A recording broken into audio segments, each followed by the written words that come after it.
All right, so last episode, basically, we talked about how I dropped about the first 20, maybe 25 pounds, just doing a couple different things. 1, drop my liquid calories. 2, started fasting. And then 3, I drank more water. So those are the biggest 3 places I recommend starting if you're gonna start kind of like a weight loss phase.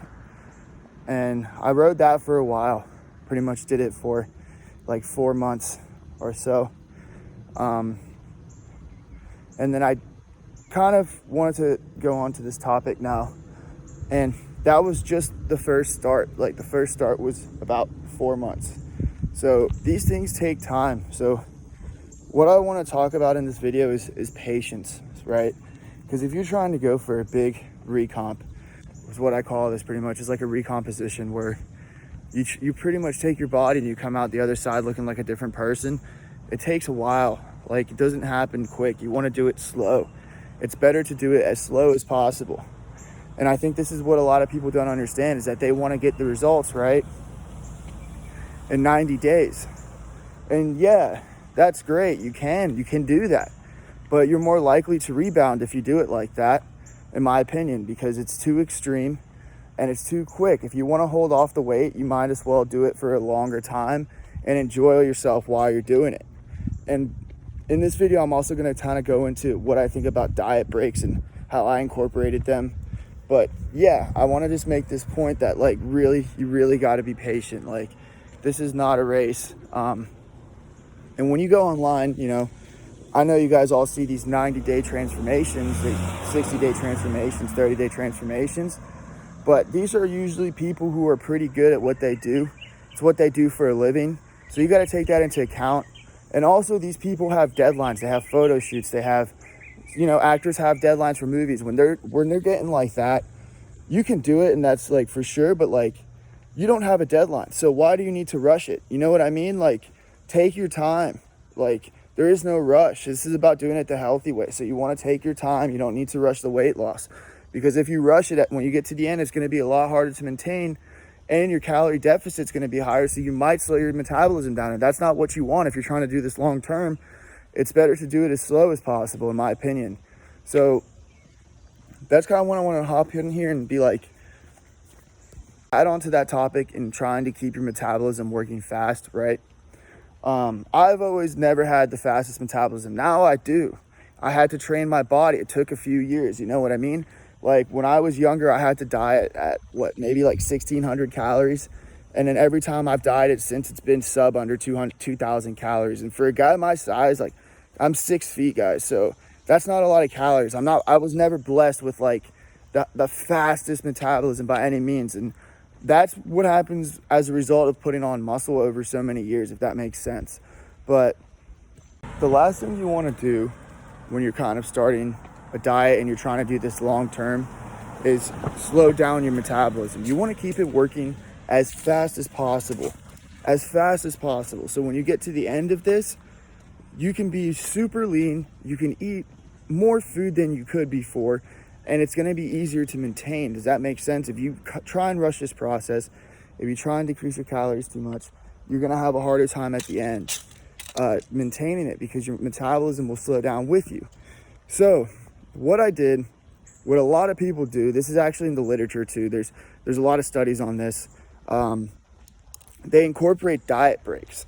So what a diet break is, basically, is, let's say you drop to the first 20 pounds, like what I did. I dropped the first 25 pounds. I'm 4 months into this now, guys. Like, mind you, I'm taking my time. Like, I stress that, take your time with it. It's better to go slow. So at this point, I do a diet break now. So I knew I was going on a cruise. This was December. So, I mean, at this point, I was feeling pretty good. Like, the first 20 pounds were off. And I looked good. Like, I could have stopped here and been fine with it. But I knew I wanted to do this in my head because it's been a couple years since I've done something like this. So I went on the cruise and took that as my, diet break. I had a week, 10 days on a cruise or so, and I went off the rails. I had fun. I enjoyed life because, sometimes that's what it's about. And that's kind of what we preach here. But I did it knowing fully intent that January 1st, things were going to get tighter. So I ended up going up in weight. I got around 195, 198 before the cruise. And then I went back to 207 after the cruise. I gained about 10 pounds, anywhere from 5 to 10 pounds. It's somewhere in that range. I can't tell you exactly now. It's been too long for me to tell you off the top of my head. But yeah, so diet breaks. Let me dive more specifically into this, because everything I did at this point wasn't calculated. So having that calculation system in place will make your results so much better. But like I said, I've kind of done these kinds of things before.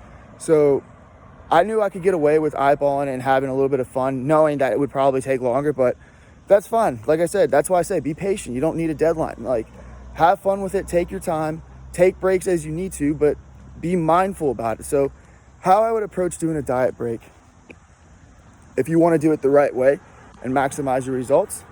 So let's say your maintenance calories is 3,000 calories, right? If you burn 3,000 calories a day, you don't gain or lose weight. So you diet at 2,500 calories. So it takes about 3,500 calories to burn a pound of fat, okay? So if you're dieting at a 500 calorie deficit a day, that's about a pound of fat a week. That's where you want to be. So you've done that now for about 4 months. You've lost weight. You're starting to feel the effects of the diet a little bit. You're starting to get tired of dieting. You want a little bit more food. You feel flat. You feel like you're getting weaker in the gym. Things like this. This is when it becomes appropriate to kind of throw yourself a diet break. And I really believe that this helped me. I did it a couple times. I used it smartly, like during finals weeks. If you're a busy person like I am, sometimes having those extra calories to get life work done is super important. So it's not always good to be in a deficit, because it does over time will drain you of energy.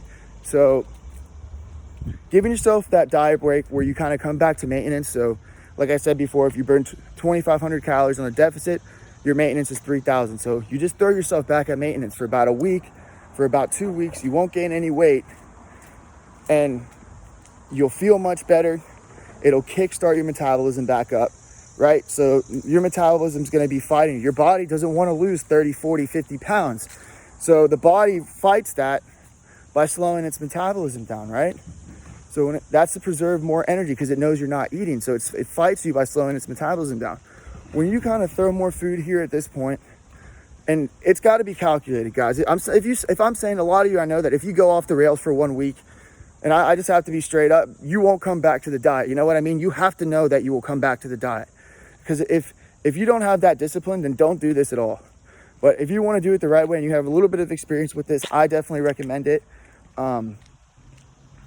It's just going to make you feel a lot better in general, and it's going to pick up your metabolism so that you can keep dieting with the same calories that you were before and keep losing weight. And yes, it does take longer, guys, but at the end of the day, you don't have a deadline photo shoot. So take your time, I promise you, because now I'm at the end of my whole transformation, whatever you want to call it. I lost all the weight I wanted to lose.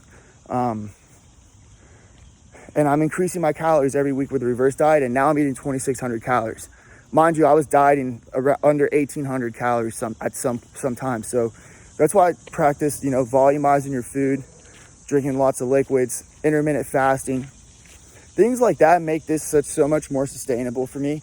And you got to find those things that work for you.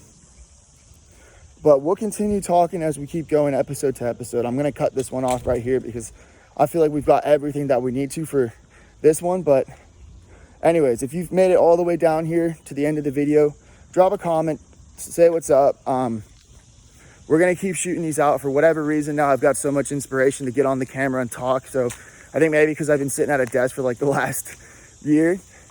But anyways, I'll be back on here soon. We'll talk.